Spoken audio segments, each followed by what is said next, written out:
بسم اللہ الرحمن الرحیم۔ جیسا کہ آپ کو معلوم ہوگا کہ چند دن کے بعد اسلامی سال کا آغاز ہو رہا ہے، تو اسی لیے مجھے اور آپ کو بلکہ تمام مسلمانوں کو چاہیے کہ اسلامی مہینوں کو سیکھیں اور یہ جاننے کی کوشش کریں کہ اسلامی سال کا آغاز کس ماہ سے ہوتا ہے اور کس ماہ پر ختم ہوتا ہے۔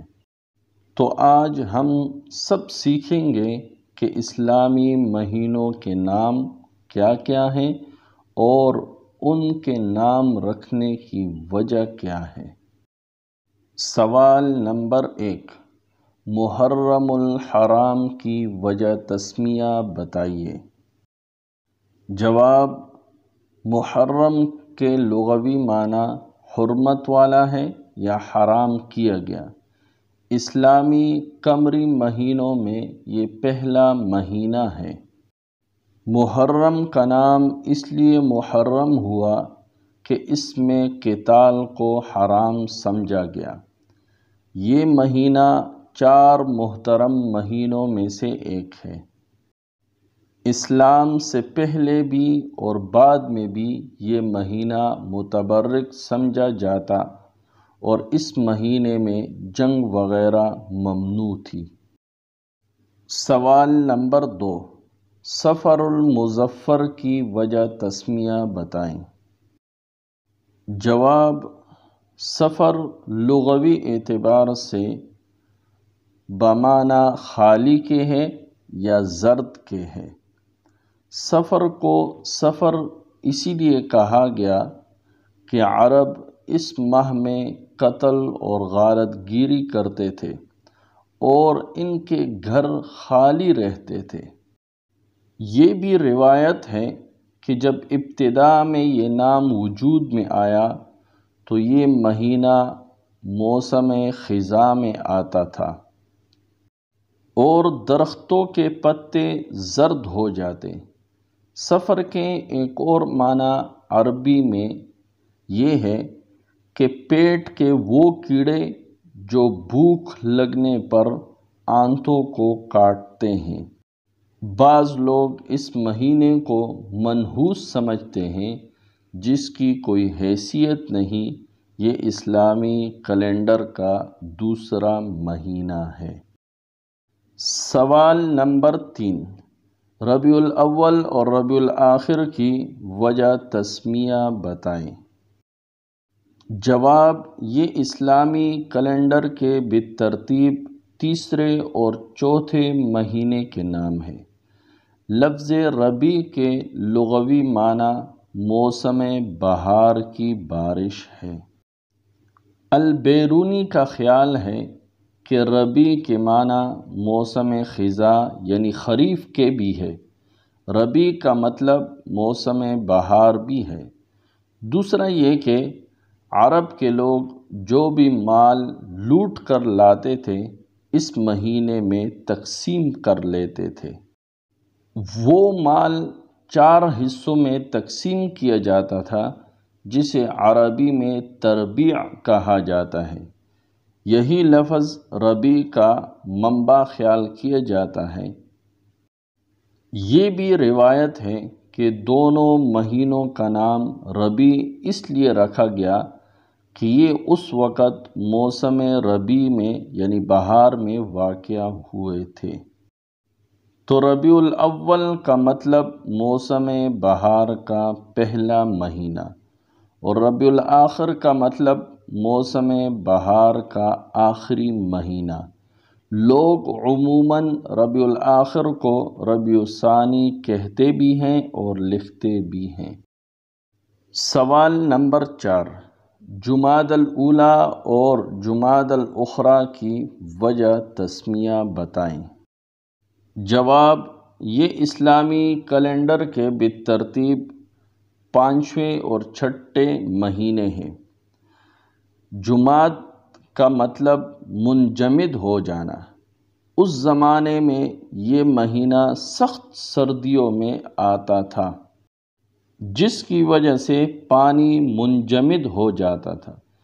اس کے علاوہ یہ بھی روایت ہے کہ یہ دونوں مہینے ایسے موسم میں آتے ہیں جبکہ بارش نہ ہونے کی وجہ سے زمین خشک اور پیاسی ہو جاتی ہے، تو لہٰذا جمادہ زمین کی اس حالت کو بیان کرنے کے لیے استعمال کیا گیا ہے۔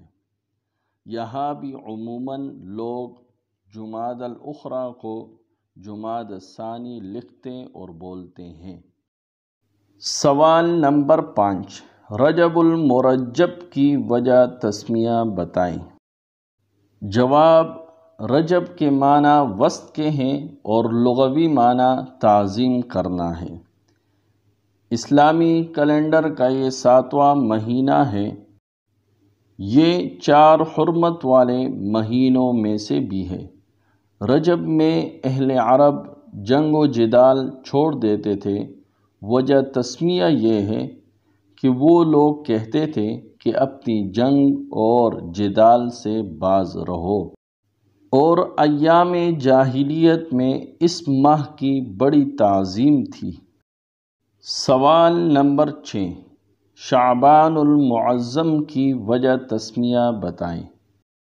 جواب، شعبان لفظ شعب سے ہے جس کا لغوی معنی علیحدہ کرنا ہے۔ یہ اسلامی کیلنڈر کا 8واں مہینہ ہے۔ عرب لوگ اس ماہ میں پانی کی تلاش کے لیے نکل جاتے تھے اور انہیں ایک دوسرے سے علیحدہ ہونا پڑتا تھا، اسی لیے اس ماہ کا نام شعبان پڑ گیا۔ اس کے ایک اور معنی شعبہ کے بھی ہیں کہ اللہ رب العزت کی رحمت اور مغفرت کے مختلف شعبے اس مہینے میں کام کرنے لگتے ہیں۔ سوال نمبر 7، رمضان المبارک کی وجہ تسمیہ بتائیں۔ جواب، رمضان لفظ رمض سے نکلا ہے جس کے معنی موسم گرما کے ہیں۔ یہ اس وقت موسم گرما میں واقع ہوتا تھا اور یہ اسلامی کیلنڈر کا 9واں مہینہ ہے۔ رمض کا مطلب جلانا بھی ہے۔ اس ماہ میں اتنی سخت گرمی ہوتی تھی کہ پیروں کے تلوے جلتے تھے۔ روایت ہے کہ روزوں کی وجہ سے روزہ داروں کے گناہ جلا دیے جاتے ہیں۔ یہ وہ مبارک مہینہ ہے جس میں قرآن پاک نازل ہوا، اور اس میں ایک رات پوشیدہ ہے جس کی عبادت 1000 مہینوں کی عبادت سے افضل ہے، جو شب قدر کہلاتی ہے۔ سوال نمبر 8، شوال المکرم کی وجہ تسمیہ بتائیں۔ جواب، یہ اسلامی کیلنڈر کا 10واں مہینہ ہے۔ اس کا چاند دیکھنے پر عید الفطر ہوتی ہے۔ لفظ شوال شائلہ سے نکلا ہے۔ شائلہ اس اونٹنی کو کہتے ہیں جو 7-8 ماہ کے حمل کے دوران اپنا دودھ دینا بند کر دیتی ہے۔ شوال تشوّات الابل سے بنا ہے جس کا مطلب ہے اونٹنی کے تھن کا خشک ہو جانا۔ اس ماہ میں اونٹنیوں کے تھن دودھ سے خشک ہو جاتے تھے، اسی لیے اس کا نام شوال رکھا گیا۔ سوال نمبر 9، ذوالقعدہ کی وجہ تسمیہ بتائیں۔ جواب، ذوالقعدہ اسلامی کیلنڈر کا 11واں مہینہ ہے۔ اس کا نام ذوالقعدہ اس لیے ہوا کہ عرب اس زمانے میں اپنے گھروں میں بیٹھے رہتے تھے۔ ذوالقعدہ کا لفظ قعود سے نکلا ہے جس کے معنی بیٹھنے کے ہیں۔ یہ مہینہ بھی ان 4 مہینوں میں سے ایک ہے جو حرمت والے اور متبرک ہیں۔ عرب لوگ ان 4 مہینوں میں جنگ سے سخت پرہیز کرتے تھے۔ اور اگر کہیں جنگ ہو رہی ہوتی تب بھی اسے ملتوی کر کے عارضی صلح کر لی جاتی تھی، اور تمام چیزوں کو چھوڑ چھاڑ کر امن پسندی کے ساتھ اپنے اپنے گھروں میں قیام کرتے تھے۔ سوال نمبر 10، ذوالحجہ کی وجہ تسمیہ بتائیے۔ جواب، ذوالحجہ اسلامی کیلنڈر کا آخری اور 12واں مہینہ ہے۔